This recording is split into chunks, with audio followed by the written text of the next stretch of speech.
ना सरकार मेरी है ना रौब मेरा है, ना सरकार मेरी है ना रौब मेरा है।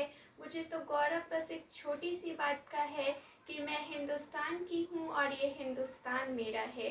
परम आदरणीय महोदय, मुख्य अतिथि एवं मेरे प्यारे शिक्षकगण, मैं सौम्या आज राष्ट्र इस स्वतंत्रता दिवस के उपलक्ष्य पर अपने विचार आप सभी के साथ साझा करने जा रही हूँ। आज़ादी। आज़ादी का सही मतलब केवल वही समझ सकता है जिसने गुलामी की हो। हम सौभाग्यशाली है कि हमारा जन्म स्वतंत्र भारत में हुआ है। यूँ तो आज़ादी की लौ 1857 से ही शुरू हो गई थी, जिसने हम 1947 को हमें आज़ादी दिलाई। मैं आपको प्राचीन, वर्तमान और मध्यकालीन कालों से स्पष्ट कर देना चाहूँगी कि जब जब रंग दे बसंती चोला का एक नारे लगने पे टोले के टोले उमड़ आते थे और वंदे मातरम के एक नारों पर खून में आने वाला 5-5 डिग्री का तूफान अंग्रेजी शासकों के जड़ों में तूफान ला देता था। उस समय देश मर जाने को मिट जाने को कहता था और हम पूरे परिवार सहित उस देशभक्ति दिखाने के लिए बलिदान होने को तैयार होते थे।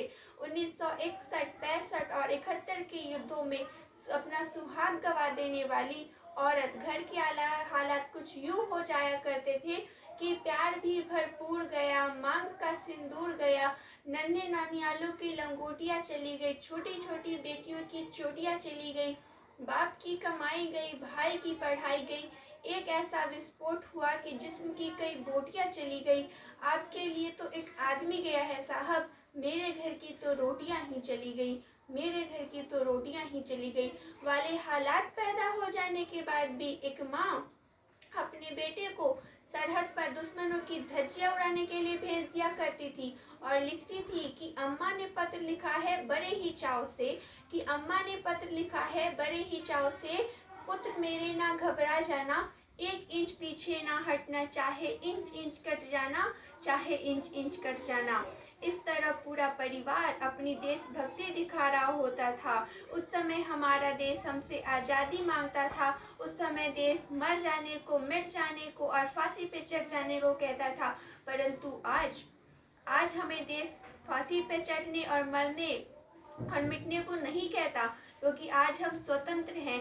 आज हमें अपनी देशभक्ति साबित करने के लिए फांसी पे लटकने की कोई ज़रूरत नहीं है, बल्कि मेरे विचारों में है कि जब कोई व्यक्ति अपने कार्य को पूरी निष्ठा, ईमानदारी और लगन से करे तो यही सच्ची देशभक्ति है। मैं नहीं मानती कि अपनी फेसबुक, व्हाट्सएप और इंस्टा की डीपी को 3 रंगों से रंग देना देशभक्ति है। अगर आप कहेंगे कि साल में 2 बार तिरंगा ले लेना देशभक्ति है, तो मैं आपसे पूछना चाहूँगी कि वो बच्चा जो फुटपाथ पर रहता है, ट्रैफिक की छाँव में, नंगे पाँव में, घर घर जाकर तिरंगा बेचता है, क्या आप उसे उसकी देशभक्ति कहेंगे? नहीं, वो देशभक्ति नहीं, वो उसके पेट के भूख की शक्ति है जो इसे ऐसा करने पे मजबूर कर रही है।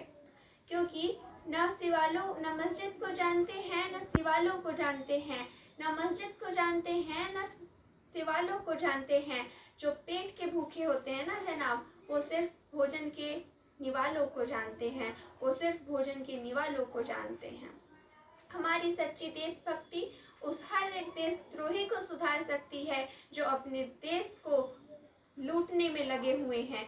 वैसे नेता जो आज इतने अमीर हैं पर उन्हें जनता की कोई फिक्र नहीं है, परंतु एक देशद्रोही से भी ज़्यादा देशभक्ति तब आहत होती है जब एक बेटा अपने बूढ़े माँ बाप को वृद्धाश्रम की चौखट पर छोड़ आता है। कड़ा उठती है वो देशभक्ति जब लोगों को मुसीबत में फंसे देख हम सेल्फी लेकर अपने लाइक्स बढ़ाने में लग जाते हैं। आगे कि जब हम अपने लाइक्स बढ़ाने में लग जाते हैं, आज के युवा जिनके कंधों पर राष्ट्र, समाज और देश को जोड़ने का दायित्व है, वही युवा 4x4 इंच की छोटी सी स्क्रीन पर अपनी उंगलियों की कसरत मात्र से अपनी भावनाओं की इमोजी भेज रहा है। 4 बोतल वोट का काम मेरा रोज का, अरे भारत का भविष्य नष्ट कर रखा है। हम एक ऐसे समाज में जीते हैं जहाँ पत्थर की मूरत को लगते 56 भोग, जहाँ पत्थर की मूरत को लगते 56 भोग और भूखे नंगे तड़पते सो जाते हैं लोग, और भूखे नंगे तड़पते सो जाते हैं लोग। मजदूर को मजदूर समझिए, मजबूर नहीं, गरीब को काम दीजिए, दान नहीं, और दान देने के इतने ही इच्छुक हैं तो जीते जी रक्तदान दीजिए, और मरने के बाद जीवन दान देकर अंग दान देकर किसी को जीवन दान दीजिए। यही सच्ची देशभक्ति है, यही सच्चा देश प्रेम है।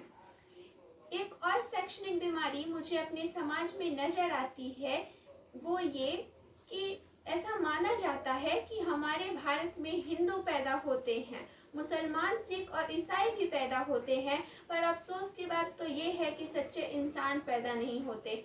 मेरे विचारों में है कि न हिंदू की जरूरत है न मुसलमान की जरूरत है, न हिंदू की जरूरत है न मुसलमान की जरूरत है, देश निर्माण के लिए सच्चे इंसान की जरूरत है, सच्चे इंसान की जरूरत है।